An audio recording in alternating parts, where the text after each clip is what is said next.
They told me I was just another forgotten kid from an orphanage. Until a dying lawyer whispered a secret that would drag me into a 20-year mystery someone was still willing to kill to keep buried. I thought my life was already written. A forgotten childhood in an orphanage, a war that left scars no one could see, and a quiet life hiding in the mountains with the only partner who never abandoned me, my German shepherd, Atlas. But everything changed the night my phone rang. A dying lawyer from Seattle said something that made no sense at all. He said I was the only heir to a piece of land I had never heard of, a ranch hidden deep in the Bitterroot Mountains. What he didn't tell me was that the land held a secret my father died protecting, and the people responsible were still watching, still waiting, still ready to silence anyone who got too close. Before we begin this story, I'm curious. Where are you watching from today? Drop your city or country in the comments so I can see how far this story travels around the world. Now let me tell you how one phone call, one loyal dog, and a forgotten ranch in the mountains uncovered a truth that was never meant to be found. The trailer sat alone at the edge of the Idaho Panhandle forest, where the trees grew so thick the sunlight barely reached the ground. It was the kind of place people passed without noticing. A rusted pickup truck leaned beside the gravel driveway, its paint dulled by years of mountain winters. Smoke curled weakly from a metal chimney pipe attached to the trailer roof. Inside, Logan Pierce was awake again. He had been awake for most of the night. The digital clock beside the narrow bed glowed red in the darkness. 3:47 a.m. Logan sat upright, breathing hard, sweat soaking through his old Marine Corps t-shirt. His heart pounded as if he had just sprinted across a battlefield. For a moment, he didn't know where he was. The dream still clung to him like smoke. Sand, gunfire, screaming voices over a broken radio. Then a familiar weight pressed gently against his leg. Atlas. The German shepherd lifted his head from the floor beside the bed, amber eyes steady and calm. The dog didn't bark. He never barked when Logan woke like this. He simply watched. Slowly, Atlas stood and walked over. His large paw rested on Logan's knee. Logan let out a long breath and rubbed the dog's neck. "Yeah, buddy," he murmured hoarsely. "I'm here." Atlas leaned closer, his warm body grounding Logan back in the quiet of the trailer. Outside, the forest was still. A light wind moved through the tall pines, whispering across the mountains. Logan swung his legs off the bed and walked to the small kitchen sink. He splashed cold water on his face and stared at his reflection in the cracked mirror. 37 years old. But the man staring back looked older. A thin scar cut across his jaw. His dark hair had started to gray around the temples. His eyes carried the heavy stillness of someone who had seen too much. Logan Pierce had once been a Marine sniper. 2 deployments overseas. 1 war that never truly ended. The doctors called it PTSD. Logan called it ghosts. He reached for the coffee pot and poured the last of yesterday's coffee into a mug. It tasted bitter and stale, but it was enough to keep him steady. Atlas followed him quietly to the door. When Logan opened it, the cold mountain air rushed inside. The Idaho forest stretched endlessly beyond the clearing. Pine trees climbed the hills in every direction. Morning fog rolled low across the ground, glowing pale blue in the early light. Atlas stepped outside first, scanning the tree line like he always did. Even now, years after the war, the dog still moved like he was on patrol. Logan leaned against the wooden railing and watched the sunrise slowly push through the fog. He had found Atlas 7 years earlier. Afghanistan. a bombed-out village.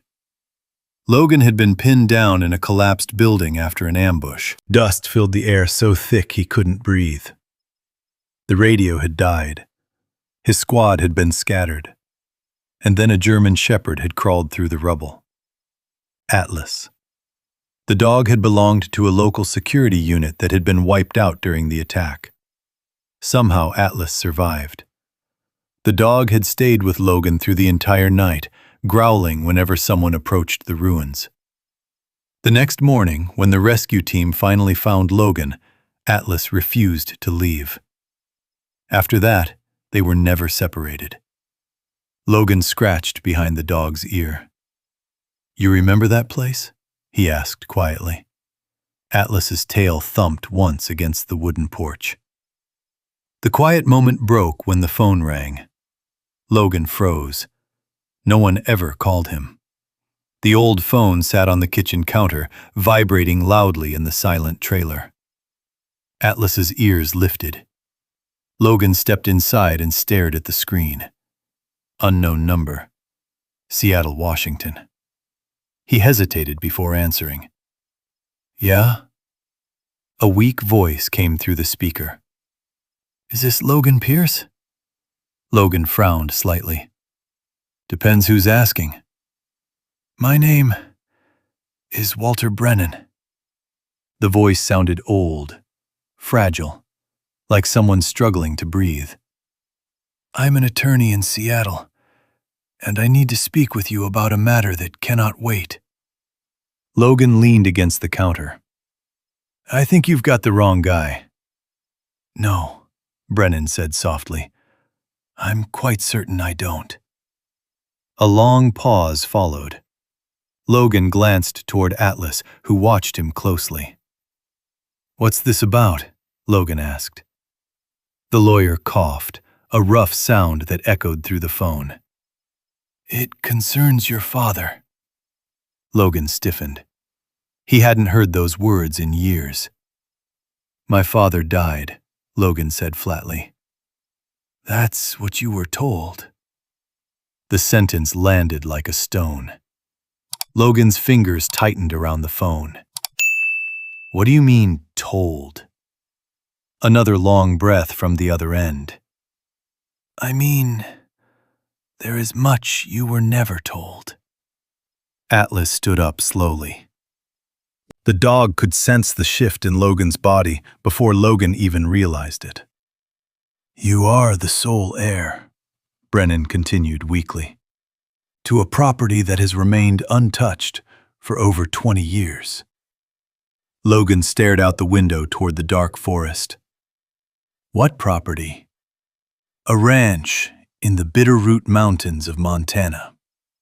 Logan blinked. "I've never owned a ranch." "It belonged to your father." Silence filled the trailer. Logan's voice lowered. "I grew up in a state orphanage." "Yes," Brennan said quietly. "You did." Logan felt the old anger rising in his chest. "Then whoever my father was never cared enough to come find me." Brennan inhaled slowly. "That is not true." Logan's jaw tightened. "Then where was he?" The answer came softly. "He's the reason you're still alive." Logan said nothing. "I'm dying, Mr. Pierce," Brennan continued. "The doctors have made that very clear. And there are things I must tell you before I go." The room felt colder. Atlas stepped closer to Logan, pressing his side against his leg. "Why me?" Logan asked. "Because you are the only one left." A soft beep echoed faintly through the phone, like a hospital monitor. "You need to come to Seattle," Brennan said. "As soon as possible." Logan rubbed his forehead. "This sounds like some kind of mistake." "It isn't." The lawyer's voice grew weaker. "There are people who would prefer you never learn what's buried on that land." Logan's stomach tightened. "What are you talking about?" Another long pause. Then Brennan whispered something that made the air inside the trailer feel suddenly thin. "Your father did not die in an accident." Logan's heart skipped. "He was killed." Outside, the wind moved through the trees. Atlas growled softly under his breath. Brennan spoke one final sentence. "And if you don't come soon, the truth may disappear forever." The line went silent. Logan slowly lowered the phone. Atlas stared at him. Logan looked out toward the endless forest. Somewhere far beyond those mountains was a ranch he had never seen, a father he had never known, and a truth that someone clearly wanted buried. Logan exhaled slowly. "Well, Atlas," he muttered, "looks like we're taking a drive." Atlas's ears lifted at the word drive. Within minutes, the dog was already sitting in the passenger seat of Logan's battered pickup truck, watching him with the quiet patience that had defined the animal since the day they met. The truck engine rumbled to life, coughing once before settling into its familiar, uneven rhythm. Logan didn't pack much. He never needed to. A duffel bag with 2 shirts, an old military jacket, a flashlight, a small metal box containing a few service medals he never looked at anymore.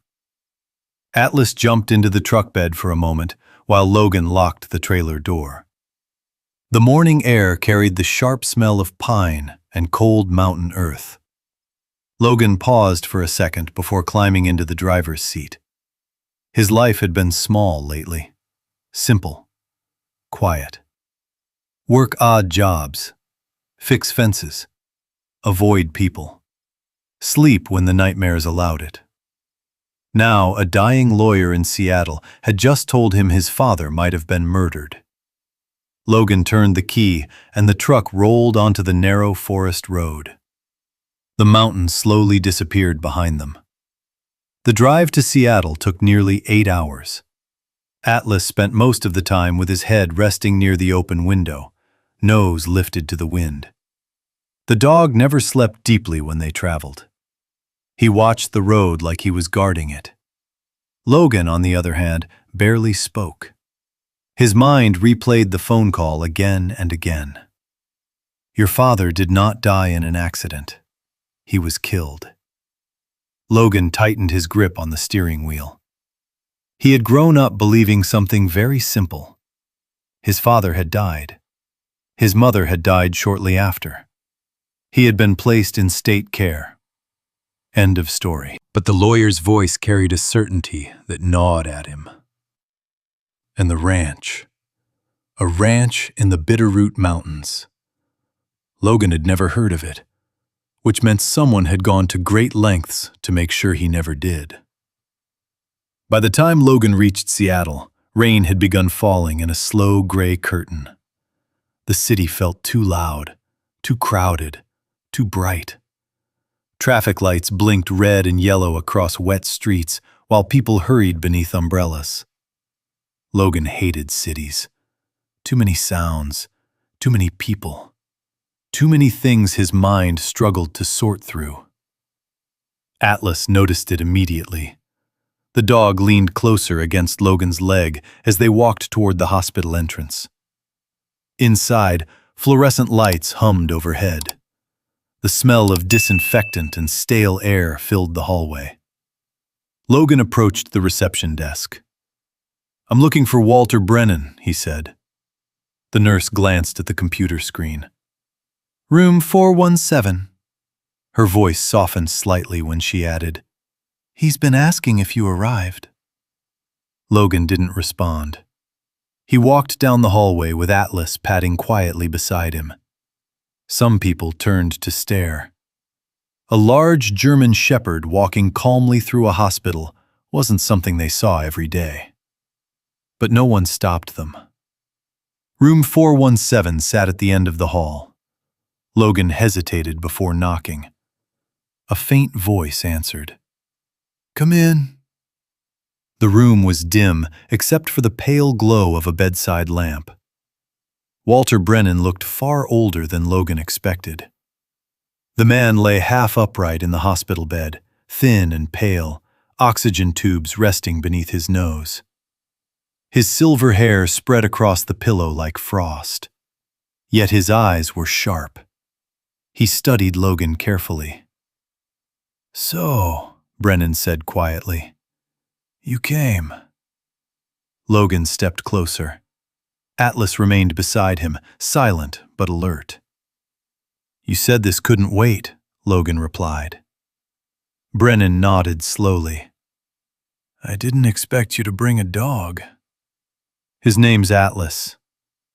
The lawyer gave a faint smile. "Appropriate name." Atlas moved closer to the bed and sniffed the air gently before lying down. Logan crossed his arms. "Let's skip the mystery," he said. "You told me my father was murdered."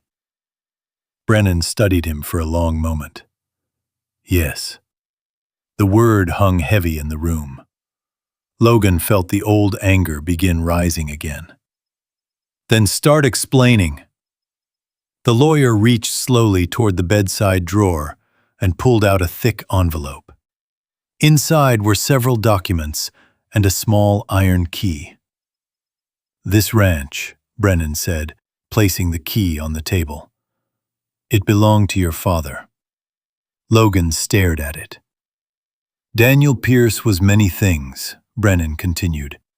"A scientist, a stubborn man, and someone who believed very strongly in truth." Logan frowned. "A scientist?" "Environmental biologist," Brennan said. "He studied water systems in the Bitterroot Mountains." The lawyer's breathing grew slower. "He discovered something that frightened some very powerful people." Logan leaned forward slightly. "What kind of people?" Brennan's eyes shifted toward the closed door. "Mining corporations." Logan said nothing. "They were contaminating groundwater," Brennan continued, "dumping waste into the mountain aquifers." Logan's jaw tightened. "And my father was going to expose it." "Yes." The lawyer swallowed hard. "He gathered evidence, samples, data, enough to shut them down permanently." Brennan coughed weakly. "But 3 days before he planned to present his research, Logan already knew what was coming." "He died," Brennan whispered. Logan looked at the floor. "That's what the report said." Brennan shook his head slowly. "The official report said it was a car accident." The lawyer's voice dropped to a thin whisper. "But your father's brakes had been cut." The room went silent. Atlas lifted his head slightly. Logan stared at Brennan. "You're telling me someone murdered him?" "Yes." "And nobody investigated?" "They did." Brennan's expression turned bitter. "The investigation disappeared." Logan felt something deep inside him shift, a quiet, dangerous anger. "What about me?" Logan asked. "Why didn't anyone tell me any of this?" The lawyer looked genuinely tired now. "Because the same people who killed your father believed the evidence died with him." Brennan pointed weakly toward the envelope. "I kept the ranch legally protected all these years." Logan frowned. "Why?" "Because Daniel asked me to." Brennan's voice softened. "He believed that one day you would return." Logan glanced at Atlas. The dog watched both men carefully. "There's something else," Brennan said. He reached into the drawer again and removed a small locked briefcase. "This belonged to your father." He pushed it toward Logan. "But you must promise me something." Logan waited. "Do not open it," Brennan said. "Not until you stand inside that ranch." Why? Because if you open it anywhere else, Brennan's eyes darkened slightly. You may not live long enough to reach Montana. Logan felt a chill move through his chest. The lawyer leaned back slowly. I have one last job to complete.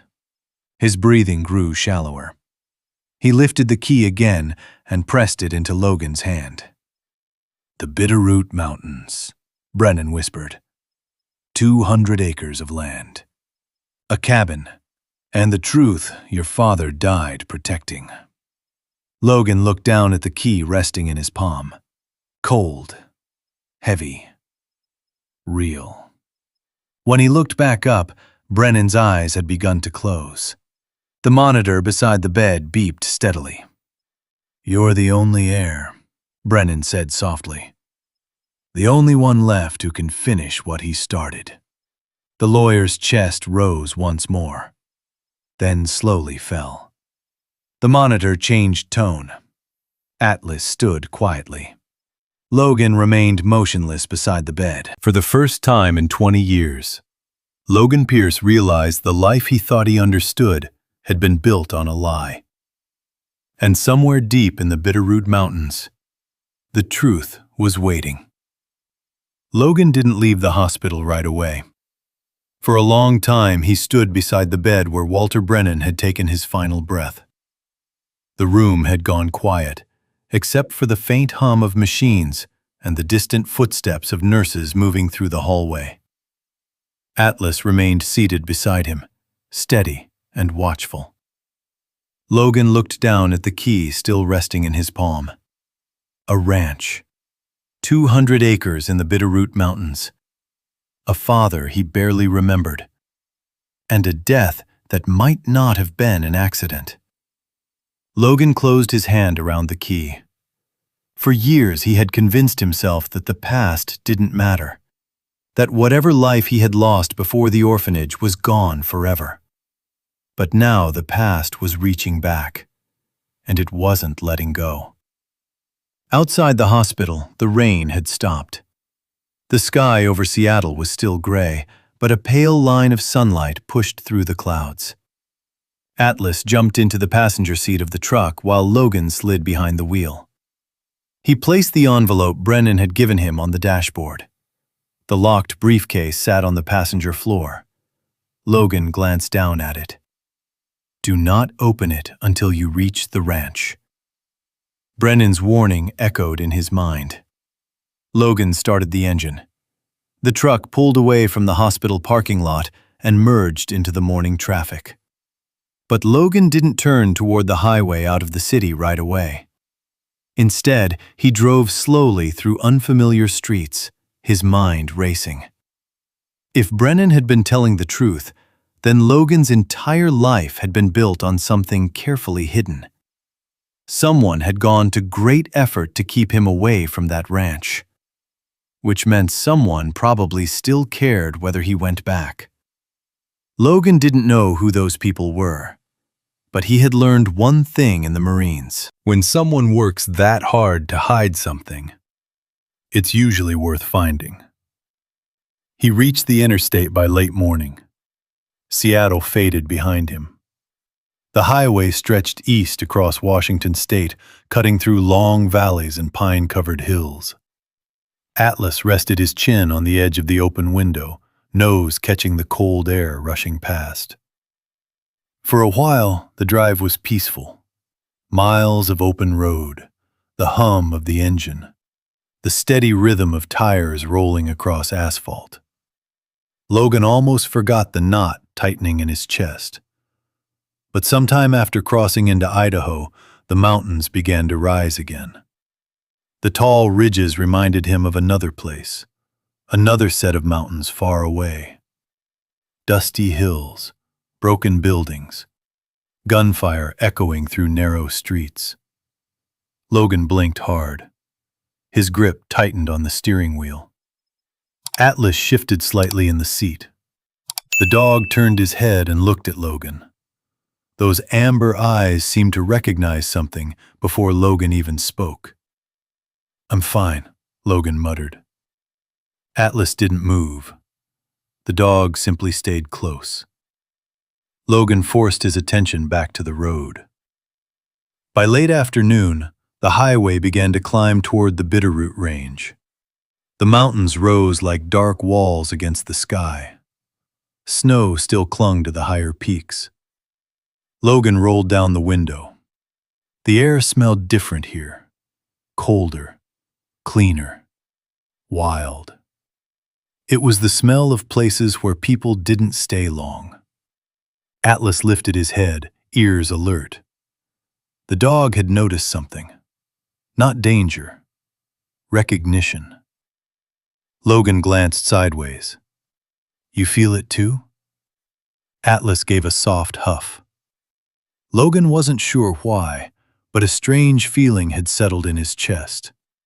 Like something familiar waiting just beyond memory. The road narrowed as it wound deeper into the mountains.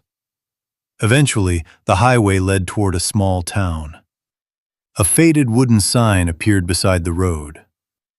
Welcome to Red Hollow. Population, 612.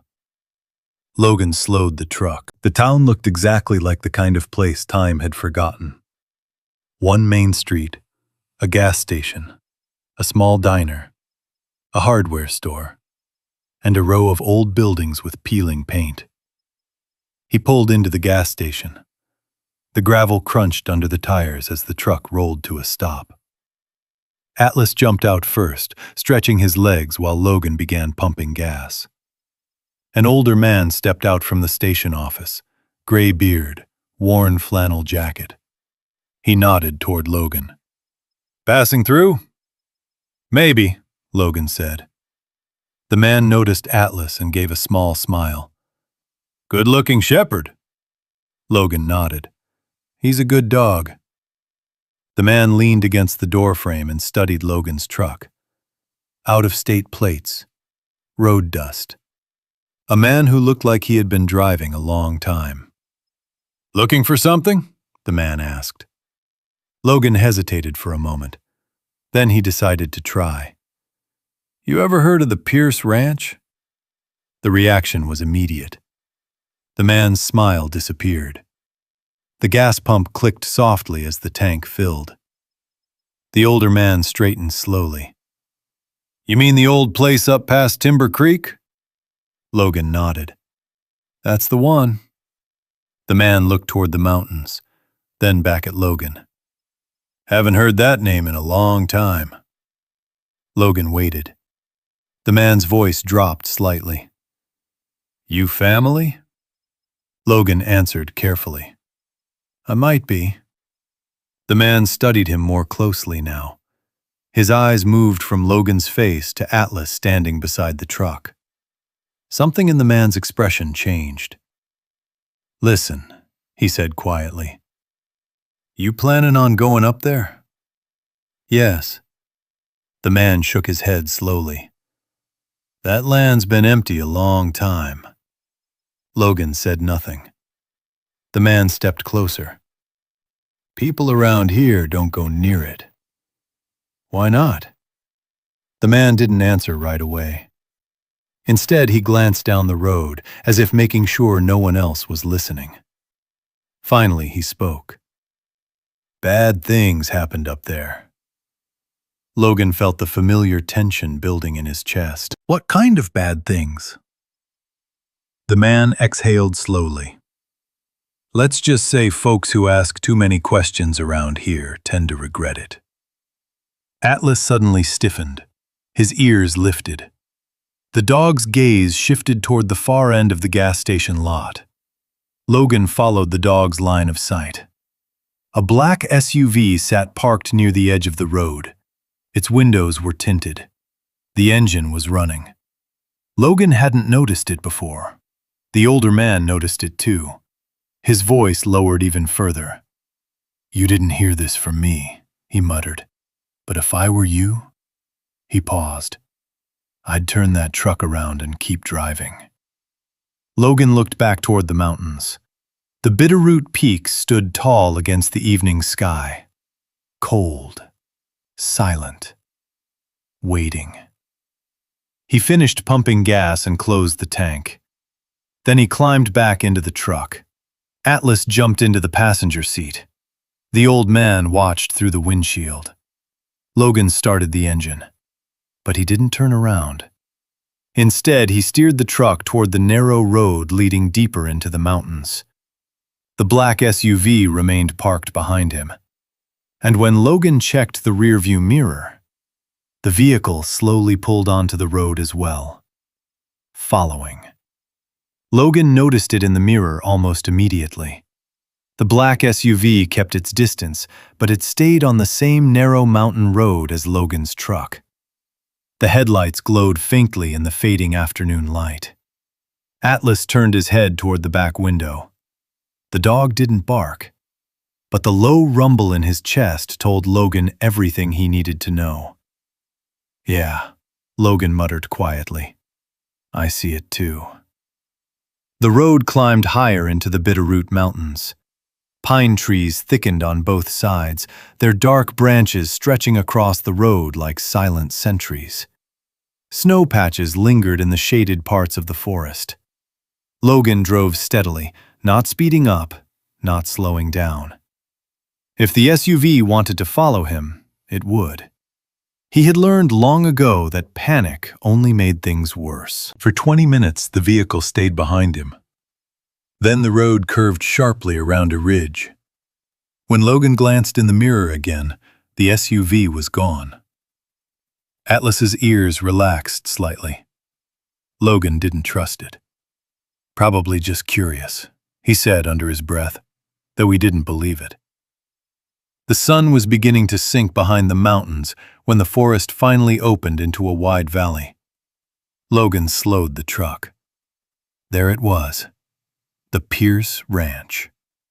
The land stretched across the valley floor like a forgotten world. 200 acres of quiet grassland surrounded by towering pines and jagged mountain ridges. A narrow dirt road led down toward a cabin near a slow-moving creek. Even from a distance, Logan could see that the place had been untouched for years. The wooden fence leaned in places.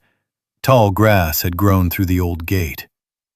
A weathered barn stood to one side, its roof sagging slightly under years of snow. Atlas stood up in the passenger seat. His nose lifted toward the open window. Something about the land had caught his attention. Logan eased the truck through the broken gate. The tires rolled slowly across the gravel driveway toward the cabin. As the truck stopped, silence settled across the valley. No engines, no voices, just wind moving softly through the grass. Logan stepped out. The air felt colder here, cleaner. Atlas jumped down beside him and immediately began moving across the yard, sniffing the ground with careful focus. Logan walked slowly toward the cabin. The structure was built from thick pine logs, the kind used by ranchers decades ago. Time had darkened the wood, but the building still stood strong. Someone had taken care of this place once. He climbed the wooden steps onto the porch. The boards creaked beneath his boots. For a moment, Logan just stood there, looking at the front door, trying to understand why the sight of it made something tighten deep in his chest. Atlas trotted back up the steps and sat beside him. Logan reached into his pocket and pulled out the iron key Walter Brennan had given him. The metal felt heavy, important. He slid the key into the lock. It turned easily. The door opened with a low groan. The smell inside stopped him. Old wood, dust, and something faintly familiar. Logan stepped inside slowly. The cabin was frozen in time. A large stone fireplace dominated the center of the room. A wooden table sat near the window, still holding a rusted lantern and a stack of old notebooks. A coat hung on the wall beside the door. Logan reached out and touched it. The fabric had stiffened with age, but it was still intact. He could almost imagine someone stepping through the door and hanging it there after a long day in the mountains. Atlas moved through the room quietly, sniffing every corner. Logan walked farther inside. A faded photograph sat on the mantel above the fireplace. He picked it up carefully. The image showed a younger man standing in this very valley. Beside him was a small boy. The man's arm rested protectively across the child's shoulders. Logan stared at the picture. The man looked exactly like the face he remembered from old orphanage records. Daniel Pierce, his father. And the boy. Logan swallowed. The boy was him. For a long moment, Logan stood there, holding the photograph. Atlas returned and sat beside him. Logan set the picture back on the mantel. His eyes moved across the rest of the room. Maps hung on one wall, large topographic charts marked with notes and circles. Another table held rows of glass jars filled with cloudy water samples. Logan walked closer. Labels covered each jar. Dates, coordinates, testing notes, environmental data.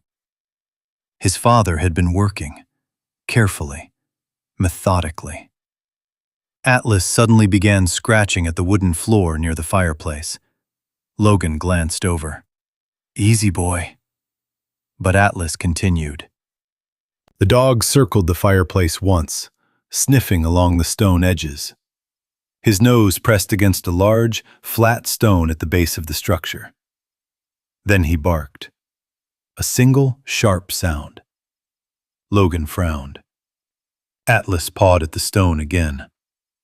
"What is it?" The dog looked back at him. Logan stepped closer.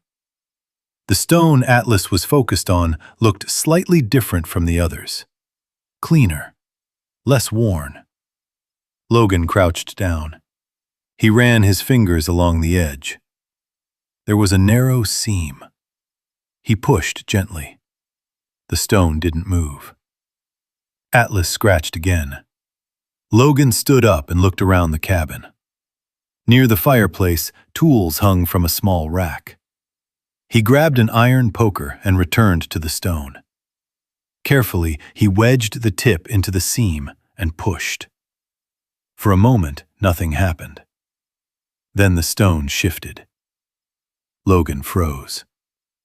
Atlas stepped back slightly as the large slab slowly slid aside. Behind it was darkness, and a narrow set of wooden stairs descending underground. Logan stared at the opening. His heart began to pound. Atlas stepped closer again. The dog sniffed the air rising from below. Then he looked back at Logan, waiting. Logan picked up the lantern from the table and lit it with a small match. The flame flickered to life. Warm light spilled across the hidden staircase. Logan took a slow breath. "Well," he said quietly, "I guess we found something." Atlas moved to his side. Together they stepped toward the hidden stairs beneath the cabin. Neither of them knew yet that what waited below was the secret that had cost Logan's father his life. Logan held the lantern a little higher. The narrow wooden staircase disappeared into darkness beneath the cabin floor.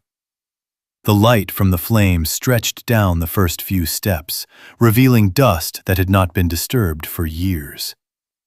Atlas stepped forward. The dog's nose moved through the air carefully, reading scents Logan could never understand. His tail stayed low but steady. Not fear. Alertness. Logan rested his hand on the dog's back. "You first," he murmured. Atlas began down the steps. Each board creaked softly beneath Logan's boots as he followed. The air grew cooler with every step. Damp earth and old wood filled the narrow space. At the bottom of the stairs, the lantern light spread across a hidden room. Logan stopped. It wasn't a cellar. It was a laboratory. Long wooden tables stretched across the room. Glass containers filled with cloudy water samples lined the shelves. Old testing equipment sat carefully arranged beside stacks of labeled notebooks.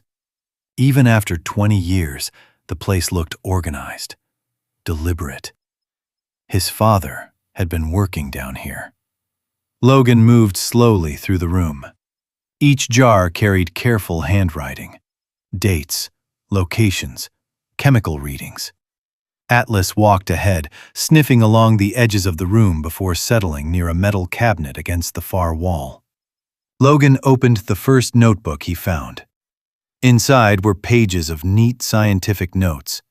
Logan didn't understand most of the formulas, but certain words repeated again and again. Groundwater, contamination levels, Iron Ridge minerals. His stomach tightened. The same name Brennan had mentioned. Atlas scratched lightly against the metal cabinet. Logan glanced over. "What is it, boy?" The dog sniffed again and then sat down, watching Logan expectantly. Logan opened the cabinet door. Inside sat a small, portable hard drive wrapped carefully in cloth. Logan picked it up. It felt heavier than expected. Important. He slipped it into his jacket pocket. "We'll look at that later." Atlas wagged his tail once. Logan turned back toward the stairs. "We should get some rest first." As they climbed back into the cabin, the last light of evening had already faded from the valley. The mountains were dark silhouettes against a sky filled with early stars. Logan closed the hidden stone door behind them and pushed the fireplace slab back into place. The cabin felt different now. Not abandoned, not empty, but waiting. Atlas circled the room once before lying down near the door. Logan lit a fire in the fireplace. The flames crackled slowly to life, sending warm light across the old wooden walls. For the first time since arriving, Logan allowed himself to sit. He stared at the maps still hanging on the wall, each one marked with circles and notes written in his father's handwriting. Something had been happening in these mountains. Something Daniel Pierce had tried to stop. A soft knock on the cabin door shattered the silence. Atlas jumped to his feet instantly. The dog's deep growl filled the room. Logan stood slowly. No one should know he was here. He moved toward the door carefully. Atlas positioned himself beside Logan's leg, body tense but controlled. Logan opened the door. An elderly woman stood on the porch. She held a lantern of her own, the yellow glow lighting her lined face and gray hair. Her eyes studied Logan quietly. "So," she said after a moment, "you must be Daniel's boy." Logan blinked. "Who are you?" The woman stepped inside without waiting for permission. "My name is Evelyn Carter." She set her lantern on the table. "I used to live on the ranch next door." Atlas approached her cautiously. Evelyn crouched slightly and held out her hand. The dog sniffed once, then relaxed. "That's a good shepherd," she said gently. Logan watched her closely. "You knew my father?" Evelyn nodded slowly. "Better than most people around here." She walked toward the fireplace and ran her hand across the stone. "I wondered how long it would take you to find that." Logan stiffened. "You knew about the lab?" She turned to face him. "Your father trusted me." Logan crossed his arms. "Then maybe you can explain something." Evelyn studied his face carefully. "You want to know why your father died?" Logan didn't answer, but the silence said enough. Evelyn walked slowly toward the window and looked out across the dark valley. "Your father was a good man," she said quietly. "Too good for the kind of people he was fighting." Logan felt his chest tighten. "Brennan said he was investigating a mining company." Evelyn nodded. "Iron Ridge minerals." She turned back toward Logan. "They've been poisoning the groundwater in these mountains for years. Logan felt a cold anger building. And my father found out. Yes. Atlas walked closer to Logan and leaned against his leg. Evelyn watched the dog thoughtfully. You know, she said, that dog's mother used to belong to your father. Logan blinked. What? She was born here, Evelyn said. A guard dog for the lab. Atlas lifted his head. Evelyn smiled faintly. Looks like the bloodline stayed loyal. Logan crouched beside Atlas. The dog pressed his head gently into Logan's shoulder. Why didn't anyone tell me any of this? Logan asked quietly. Evelyn sighed. Because the men behind Iron Ridge control half the town.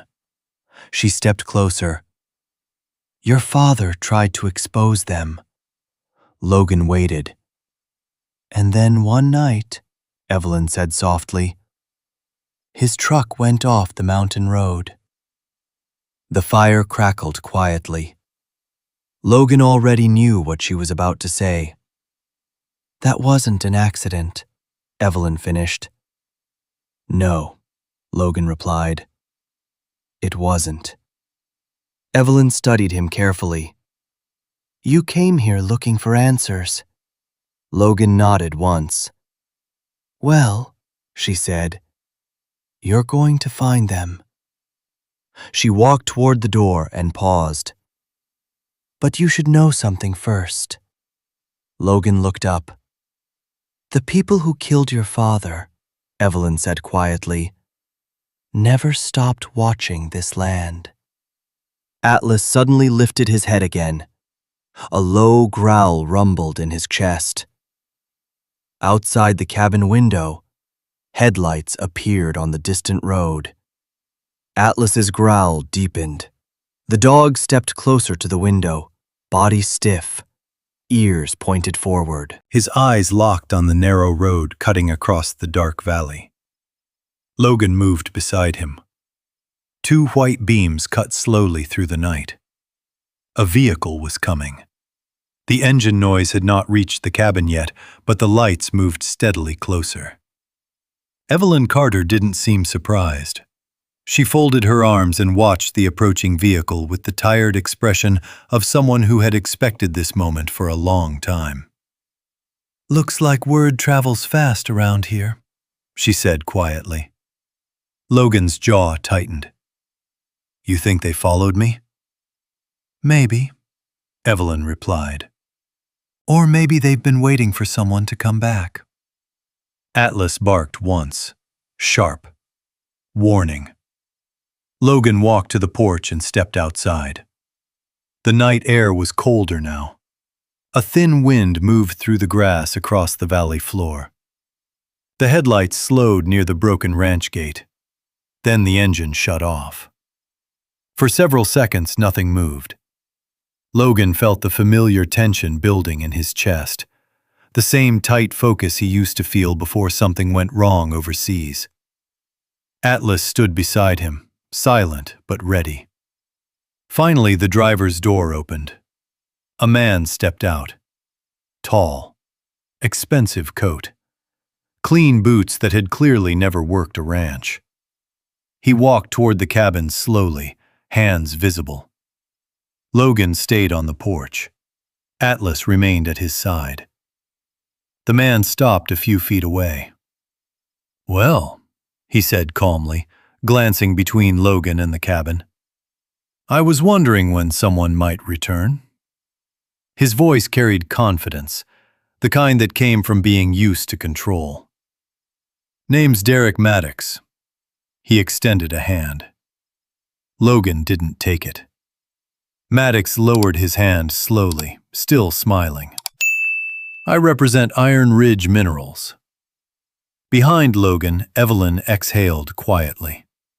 There it is, she muttered. Maddox continued speaking as if the silence didn't bother him. We've been monitoring this property for some time. Logan's eyes narrowed. Monitoring? Maddox shrugged slightly. Let's call it keeping an eye on things. Atlas let out a low, warning growl. Maddox glanced down at the dog. Beautiful animal. Logan didn't respond. So, Maddox continued, looking around the valley. You must be Logan Pierce. Logan remained still. Word travels fast, he said. Maddox smiled. Small towns. He stepped a little closer. Your father and I had a disagreement many years ago. Logan felt anger stir inside him. You mean before he died? Maddox's expression didn't change. Yes. Silence stretched across the porch. Then Maddox gestured casually toward the land surrounding them. This ranch is worth quite a bit of money, Mr. Pierce. Logan crossed his arms.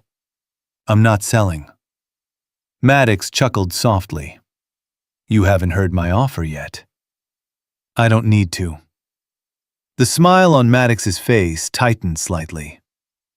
$5 million. The wind moved through the grass again. Evelyn stepped out onto the porch beside Logan. Don't waste your time, she said coldly. Maddox looked at her. Well, Mrs. Carter, he said politely. Still protecting ghosts? Evelyn didn't answer. Maddox turned back to Logan.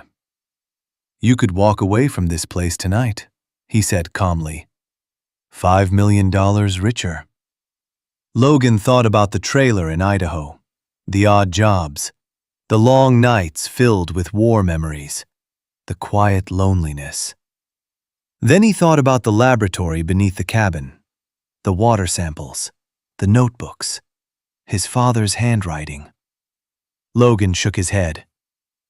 No. The smile disappeared completely from Maddox's face. You should reconsider. Atlas barked sharply. Maddox glanced down again. Dogs can be very loyal, he said. Sometimes dangerously so. Logan stepped forward. That's enough.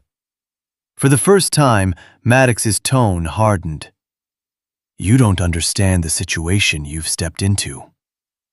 Logan said nothing. Maddox leaned slightly closer. This land has been quiet for a very long time. He paused. And we would prefer it stayed that way. The words hung in the cold air. Then Maddox stepped back. I'll give you a day to think about it. He turned and walked toward his vehicle. The SUV engine started again. Headlights swept across the cabin as the vehicle turned around. Moments later, it disappeared down the dark road. Silence returned to the valley. Evelyn shook her head slowly. That man's father ran that mining company before him, she said. Logan looked toward the road where the SUV had vanished. Then this has been going on a long time. Yes, Evelyn replied. Atlas suddenly trotted back into the cabin. The dog moved quickly toward the fireplace. He began scratching again at the stone Logan had opened earlier. Logan followed him inside. What is it, boy? Atlas pawed harder this time. Then he barked. Twice. Logan crouched beside the fireplace again and slid the stone open. The dark stairway appeared once more. Atlas didn't wait. The dog rushed down the stairs. Logan grabbed the lantern and followed. The underground lab felt colder now. Atlas moved quickly toward the far wall. He sniffed along a wooden shelf filled with sealed sample jars. Then he pushed his nose against a loose panel behind the shelving. Logan stepped closer. The wooden board shifted slightly when he touched it. He pulled it aside. Behind it was a small hidden compartment. Inside sat a stack of sealed envelopes and a second hard drive. Logan picked up the top envelope. His father's handwriting covered the front. For Logan. Logan froze. Atlas sat quietly beside him. Logan opened the envelope slowly. Inside was a letter. His father's voice seemed to echo through the words. "If you are reading this, it means I was right. They came for me." Logan's heart pounded. He continued reading. "Iron Ridge has poisoned these mountains for years. The water, the soil, everything. I gathered proof, enough to expose them. But I believe they've discovered what I know.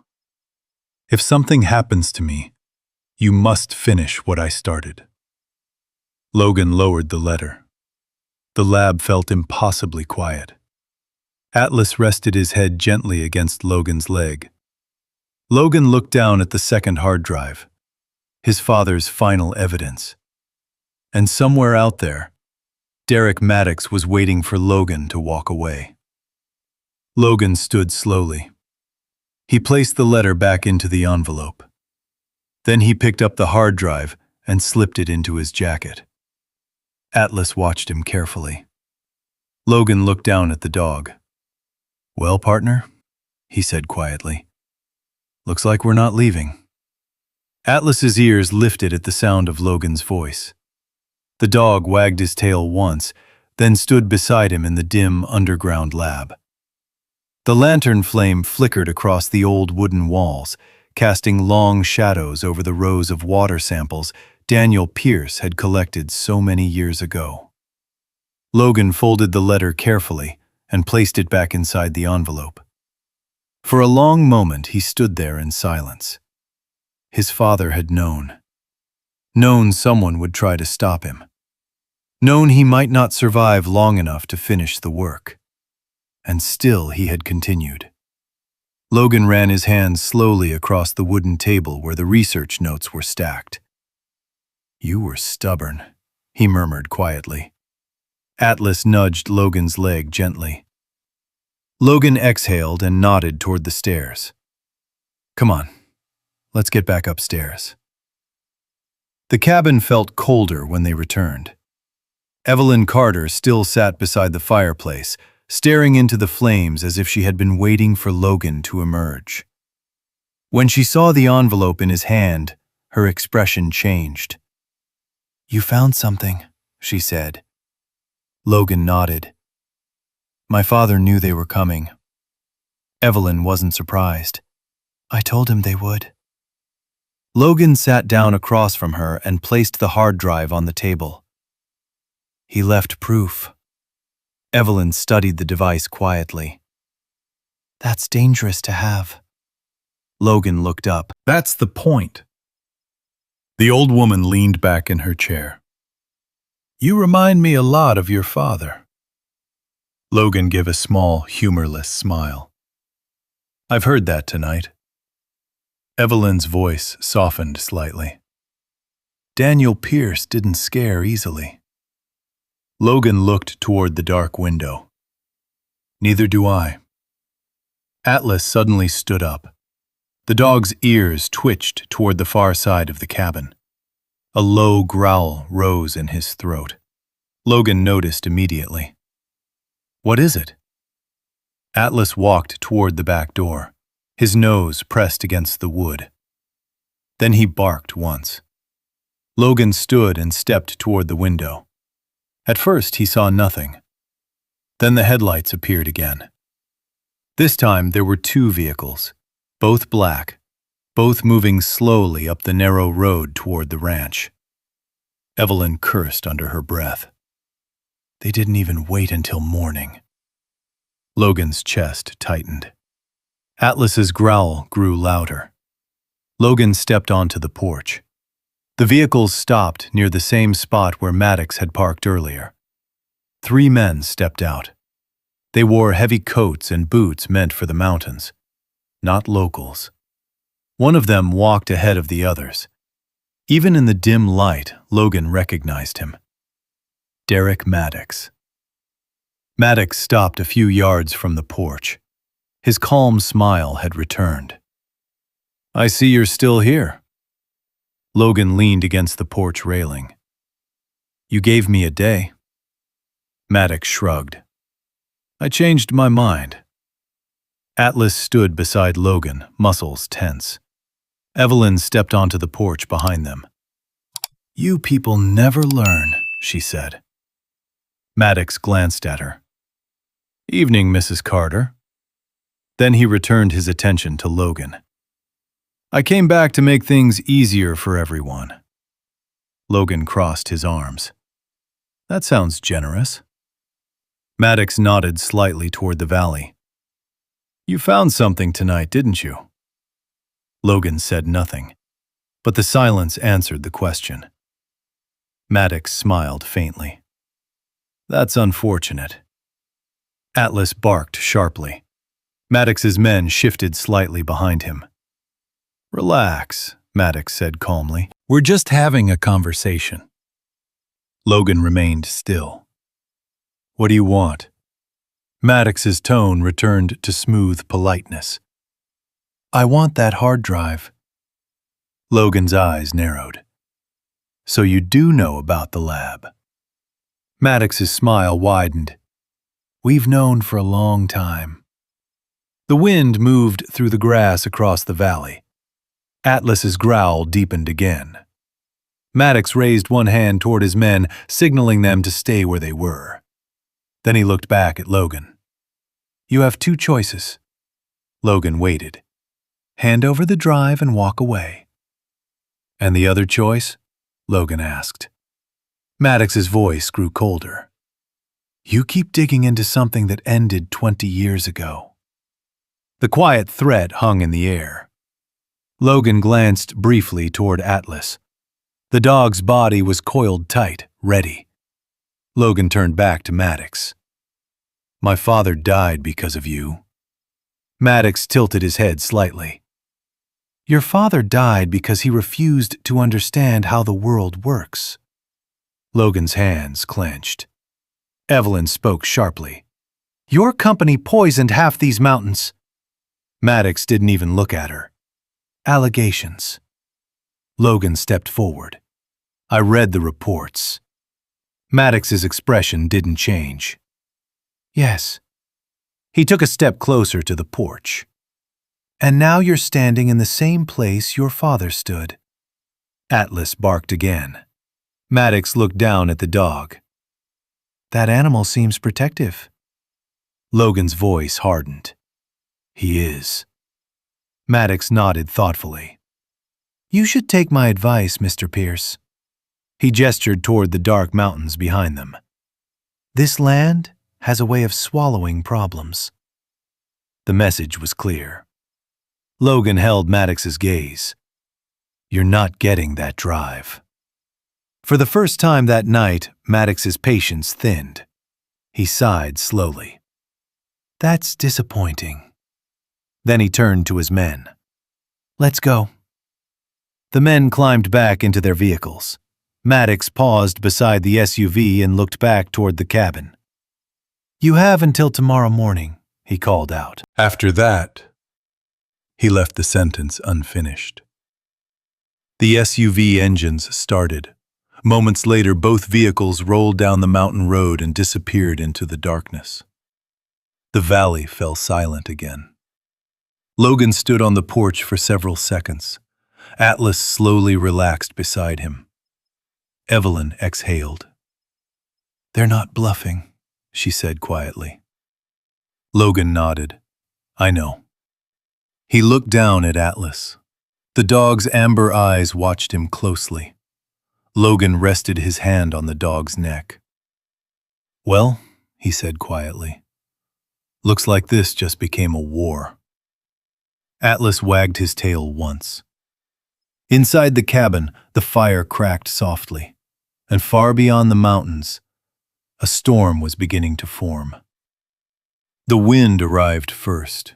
It slid down from the high Bitterroot peaks sometime after midnight, whispering through the pine trees surrounding the old ranch. The cabin creaked softly as the temperature dropped. Logan Pierce lay awake on the worn couch near the fireplace. Sleep had never come easily to him, not since the war. Atlas lay on the floor beside him, ears twitching now and then at the distant sounds outside. The fire had burned low. Only a few glowing embers remained.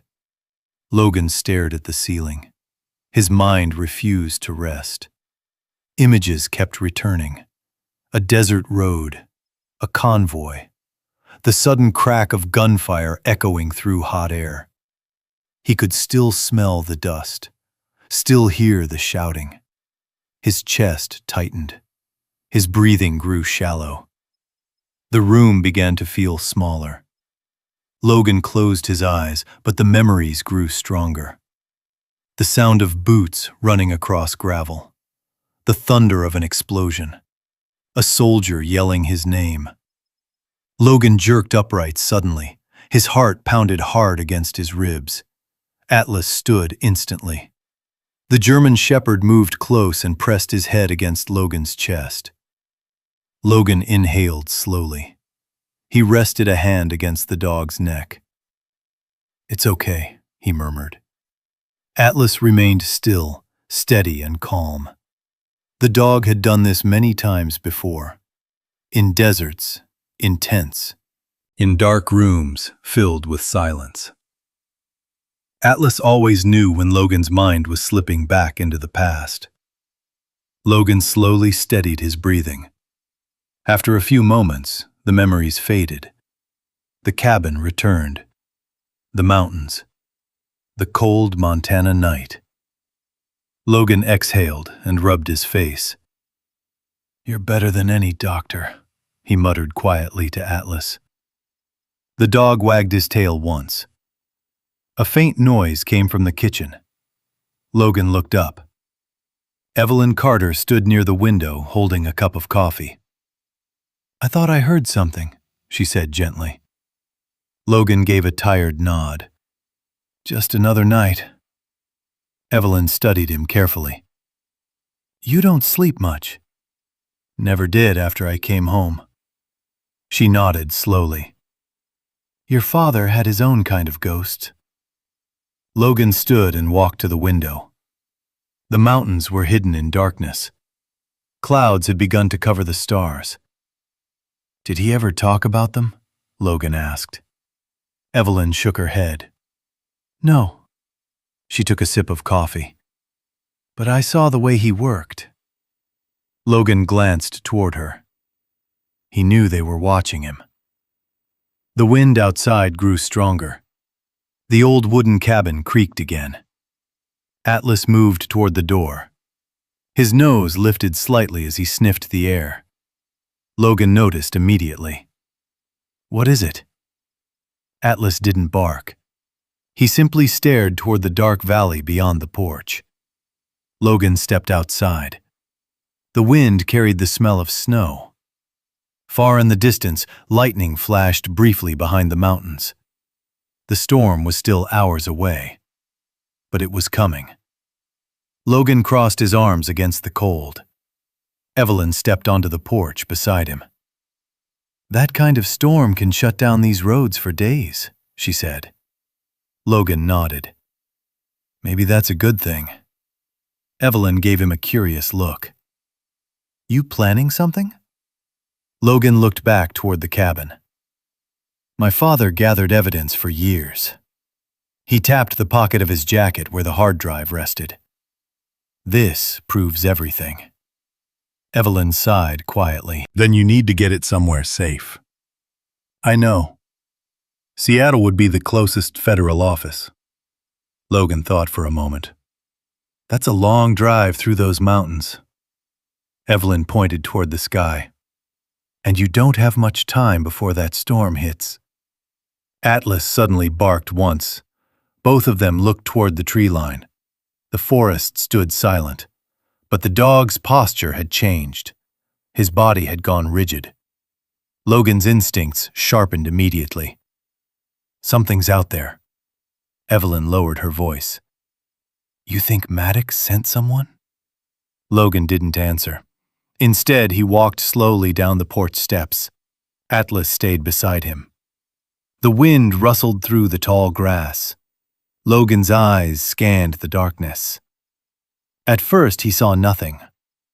Then he noticed something near the edge of the trees.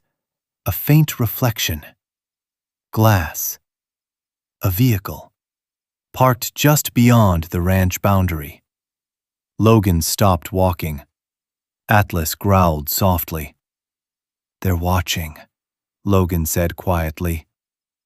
Evelyn stepped closer behind him. "You sure?" Logan nodded toward the dark shape among the trees. "That wasn't there earlier." The distant lightning flashed again. For just a moment, the entire valley lit up. The vehicle became clearly visible. A black pickup, parked with its lights off. Two figures sat inside, waiting. Evelyn whispered under her breath, "Derek Maddox." Logan slowly turned back toward the cabin. His mind moved quickly now. "They're not attacking." "Why not?" Evelyn asked. Logan looked back at the truck. "They're waiting." Atlas growled again. Logan knelt beside the dog. "Easy, boy." He rubbed the German shepherd's neck. "They want to see what we do." Evelyn crossed her arms. "So what do we do?" Logan stood again. His eyes moved toward the dark mountains beyond the valley, then toward the approaching storm clouds. A plan slowly formed. "We leave," he said. Evelyn frowned. "Right now?" Logan nodded. "They're expecting us to stay here," he pointed toward the pickup. "But they won't expect us to move before the storm." Atlas wagged his tail once, sensing the shift in Logan's energy. Evelyn studied the dark road leading away from the ranch. "That's a dangerous drive in this weather." Logan gave a small, grim smile. "I've driven worse." Atlas barked quietly in agreement. Logan turned toward the cabin. "Pack what you need." Evelyn raised an eyebrow. "You're serious?" Logan opened the door. "Dead serious." Atlas followed him inside. The fire crackled softly behind them.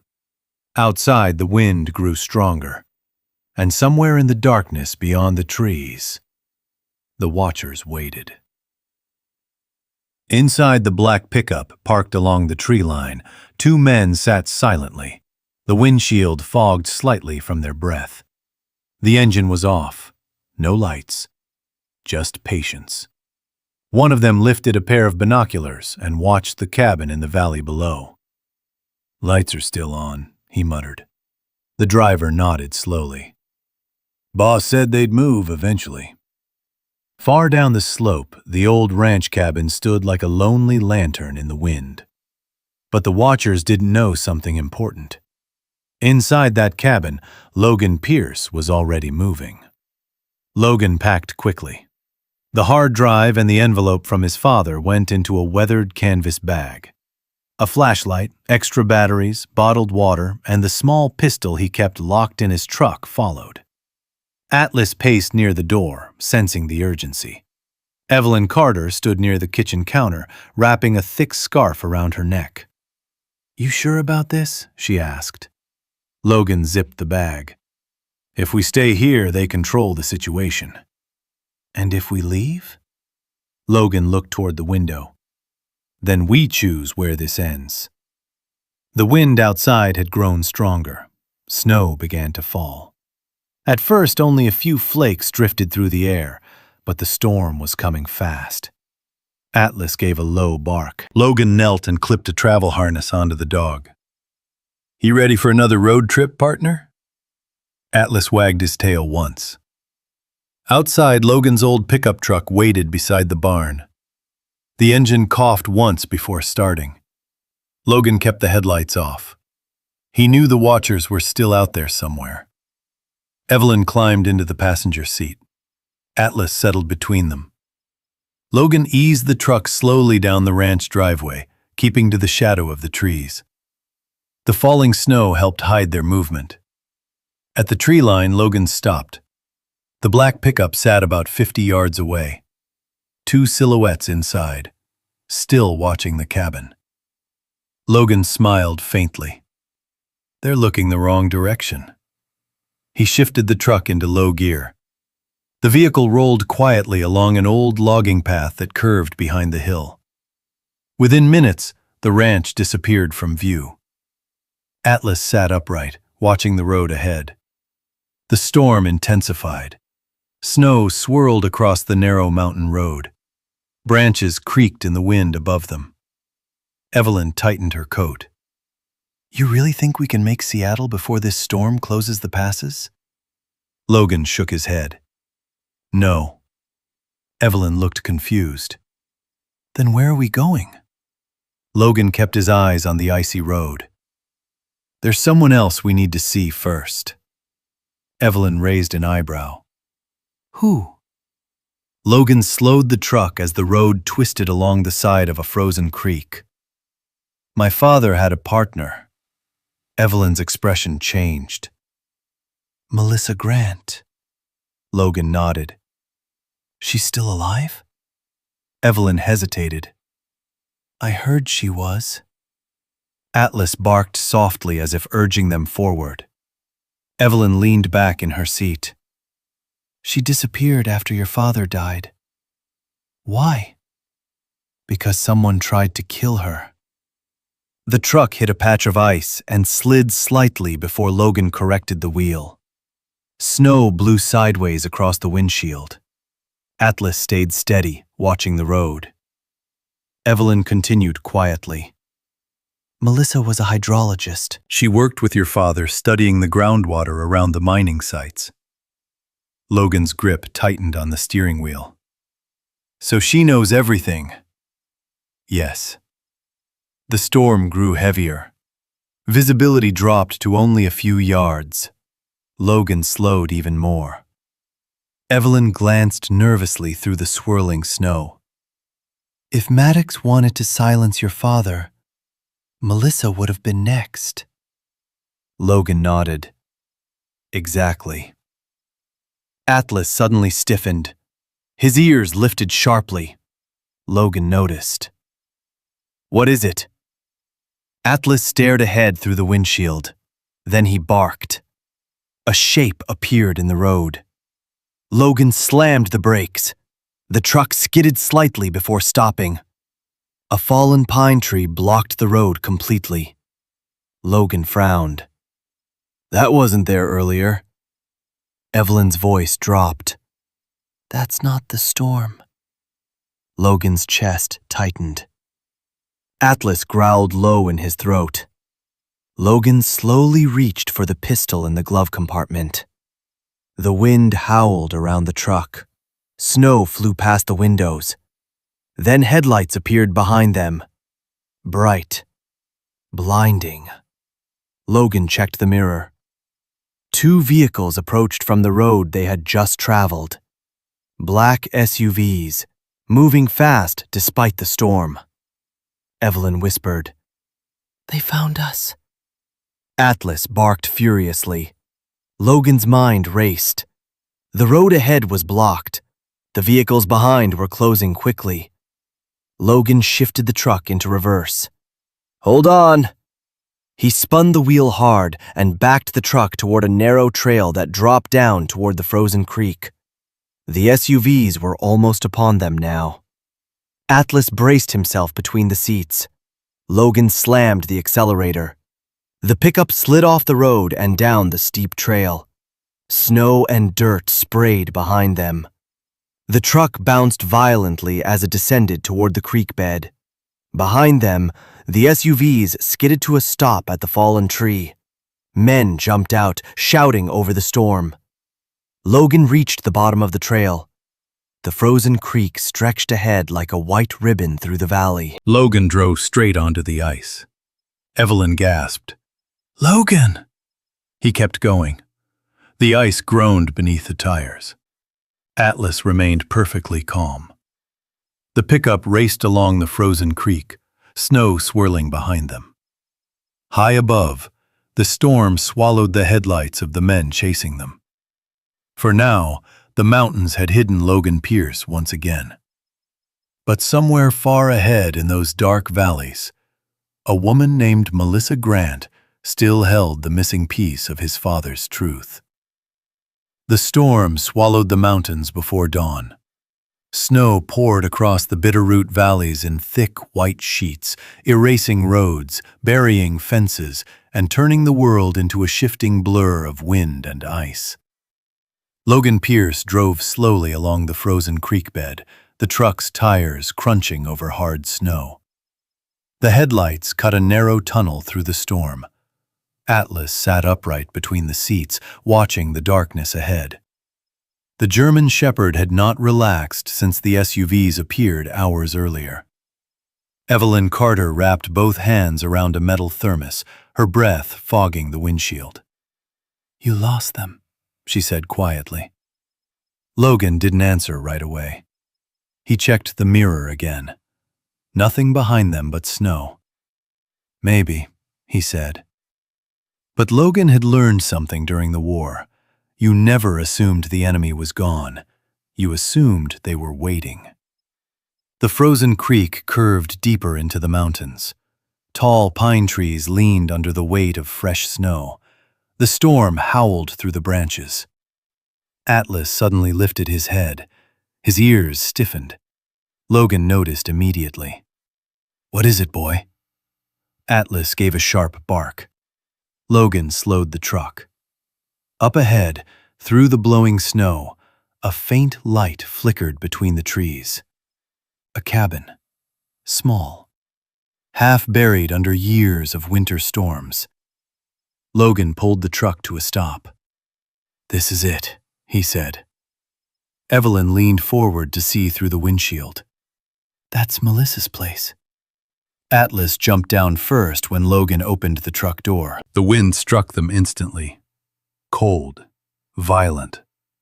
Logan pulled his jacket tighter and grabbed the canvas bag.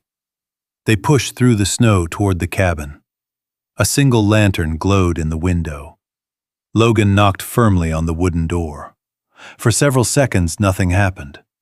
Then a cautious voice spoke from inside. "Who is it?" Logan answered. "Logan Pierce." The silence that followed was long. Finally, the door creaked open. A woman stood there holding a lantern. She looked older than Logan expected. Her hair was streaked with gray, but her eyes were sharp and alert. "Daniel's son," she said softly. Logan nodded. "Yes, ma'am." Melissa Grant stepped aside. "You'd better come in." The cabin was warm and smelled faintly of wood smoke. Atlas shook snow from his coat near the door. Melissa studied the dog carefully. "German Shepherd," she said. Logan smiled faintly. "His name's Atlas." Melissa nodded slowly. "Your father had one just like him." Atlas wagged his tail once. Logan removed the hard drive from his bag and placed it gently on the wooden table. Melissa's expression darkened immediately. "So you found it?" Logan looked around the small cabin. "You knew about the lab?" Melissa sighed. "I helped build it." Evelyn sat down beside the fire. "We didn't have time to explain everything," she said. Melissa nodded. "You don't need to." She looked at Logan. "Daniel spent years collecting proof against Iron Ridge." Logan leaned forward. What exactly were they doing? Melissa walked to a shelf and pulled down a thick folder. She opened it carefully. Maps covered the pages. Charts, water tests, satellite images. "They were injecting chemical waste deep into the mountain aquifers," she said quietly. Logan frowned. "Why?" Melissa pointed to a highlighted section on one map. "To reach the mineral deposits faster." Logan stared at the papers. "That would poison the groundwater." Melissa nodded. "It already has." Evelyn looked toward the window where the storm raged outside. "How many towns?" Melissa's voice was heavy. "More than anyone knows." Logan clenched his fists. "My father tried to stop them." "Yes." Melissa looked at him carefully. And that's why they killed him." The room fell silent. Atlas lay beside Logan's chair, watching him closely. Logan lowered his head for a moment. Then he lifted the hard drive again. "This has everything he collected." Melissa nodded. "And with my research added, it's enough to destroy Iron Ridge." Logan exhaled slowly. "Then we take it to the federal investigators." Melissa hesitated. "You think Maddox will let you leave these mountains?" As if answering her question, Atlas suddenly jumped to his feet. The dog barked sharply. Logan stood instantly. Headlights cut through the storm outside the cabin. Multiple vehicles. Engines roaring through the wind. Evelyn whispered, "They found us." Logan moved quickly to the window. 3 black SUVs pushed through the snow toward the cabin. Men jumped out before the vehicles even stopped. Melissa's face went pale. "They followed you." Logan grabbed the canvas bag and turned to Melissa. "Is there another way out?" Melissa shook her head. "Not in this storm." Atlas growled loudly now. The men outside spread across the clearing. One of them shouted something through the wind. Logan could barely hear the words. But he didn't need to. He already knew. Melissa looked at him with fear in her eyes. "They're going to burn the place down." Logan's mind shifted instantly into survival mode. He scanned the cabin. Doors, windows, cover. Atlas stood beside him, muscles tight and ready. Logan turned to the others. "Stay behind the stone fireplace." Evelyn grabbed Melissa's arm and pulled her toward the back wall. Outside, the storm roared like an angry ocean. The cabin lights flickered. Logan checked the pistol in his hand. Atlas barked again as shadows moved past the windows. Footsteps crunched through deep snow. Then the first blow struck the cabin door, hard. The wood splintered. Logan stepped forward. Atlas stood beside him. The mountains shook with wind and snow, and the battle for the truth had finally begun. The first strike against the cabin door echoed like a gunshot through the small room. Wood splintered. Atlas exploded into a furious bark. Logan raised a hand instinctively, steadying the dog beside him. "Easy, boy." Outside, men shouted through the storm. The wind howled so loudly it nearly drowned out their voices. Logan could hear boots crunching across the snow. 3, maybe 4 men. The cabin lights flickered again. Evelyn and Melissa crouched behind the thick stone fireplace. Melissa clutched the folder of research papers against her chest as if it were the last thing keeping her alive. Logan moved slowly toward the door. His breathing steadied. The same calm that had carried him through firefights years ago settled over him again. Atlas stood at his side, muscles tense, eyes fixed on the door. Another heavy blow struck the wood. The frame cracked. Logan shouted through the door, "You burn this cabin down and you lose the evidence!" The pounding stopped. Outside, the men hesitated. Then a familiar voice answered through the storm. Derek Maddox. "Logan!" His voice carried easily through the wind. "This doesn't need to get ugly." Logan leaned closer to the door. "It already is." Atlas growled. Maddox chuckled faintly outside. "You have something that belongs to me." Logan shook his head. "No, my father collected it." Snow blasted against the cabin walls. The storm intensified, rattling the windows. Maddox's voice hardened. "That evidence never leaves these mountains." Logan glanced back toward the fireplace. Melissa met his eyes. She whispered one word. Satellite. Logan frowned slightly. What? Melissa pointed toward a small laptop sitting on the wooden desk. The storm knocked out cell towers, she whispered, but satellite signal still works. Logan understood immediately. If the files could be uploaded, they wouldn't need to escape. The truth would escape for them.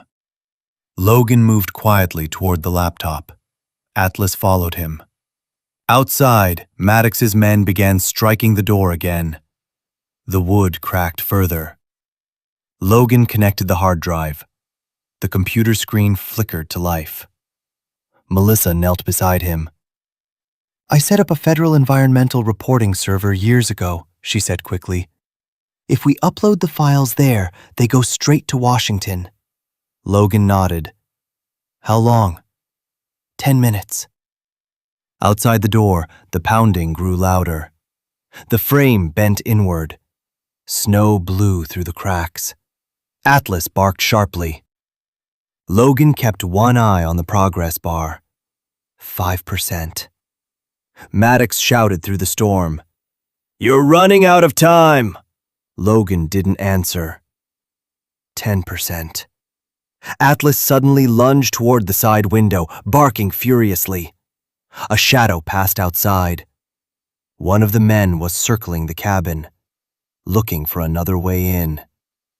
Logan grabbed a heavy wooden chair and jammed it under the door handle. The progress bar moved slowly. 18%. The pounding continued. Wood splintered. The door cracked open slightly. A gloved hand forced its way through the gap. Atlas lunged forward with a fierce bark. The man jerked his arm back instantly. Maddox shouted angrily outside. Back away! The storm roared louder than ever. Snow pushed through the broken door. The progress bar climbed. 35%. Melissa watched the screen nervously. They're going to break through. Logan nodded. I know. He rested one hand on Atlas's back. The dog remained alert, guarding the entrance. The pounding resumed. Harder this time. The wood finally snapped. The door burst halfway open. Logan stepped forward. Atlas stood beside him, teeth bared. Outside the broken doorway stood Maddox and two of his men, snow swirling around them. Maddox looked calm despite the storm. You should have taken the offer, he said. Logan didn't move. Too late now. Behind him, Melissa whispered urgently. 70%. Maddox noticed the glowing laptop screen. His eyes narrowed. What are you doing? Logan smiled faintly. Finishing what my father started. Maddox stepped toward the door. Atlas exploded into a deep, thunderous bark. The men hesitated again. Even hardened men knew the warning of a trained shepherd. Melissa whispered again. 90%. The storm roared louder, rattling the entire cabin. The laptop beeped softly. Upload complete. For a moment, no one spoke. Logan exhaled slowly. Then he looked directly at Maddox. You're too late. Maddox stared at the laptop. His calm expression finally cracked. What did you do? Logan answered quietly. I sent everything to the federal investigators. Atlas barked once more, almost as if announcing victory. At that exact moment, a new sound cut through the storm. Distant at first, then louder. The steady thump of helicopter blades. Maddox's men looked toward the sky. Searchlights pierced the falling snow. Multiple helicopters descended over the valley. The roar of engines echoed through the mountains. Maddox's face turned pale. Logan stepped back from the broken doorway. You should have listened to my father. The helicopters landed in the clearing. Federal agents rushed forward through the snow. Within seconds, the men surrounding the cabin were ordered to drop their weapons. Maddox stood frozen as the storm raged around him. Atlas sat calmly beside Logan. The German shepherd's tail wagged slowly. Inside the cabin, Melissa Grant wiped tears from her eyes. Evelyn Carter smiled for the first time that night. Outside, the mountains watched silently as the truth finally stepped out of the shadows. The storm raged on. Snow whipped across the clearing as federal agents secured the scene outside the small mountain cabin. Flashing lights cut through the white darkness, while voices called out commands over the roar of helicopter blades. Derek Maddox stood in the snow, his expensive coat now covered with frost. His confidence had finally vanished. An agent placed metal cuffs around his wrists. "You have the right to remain silent," the man said calmly. Maddox didn't respond.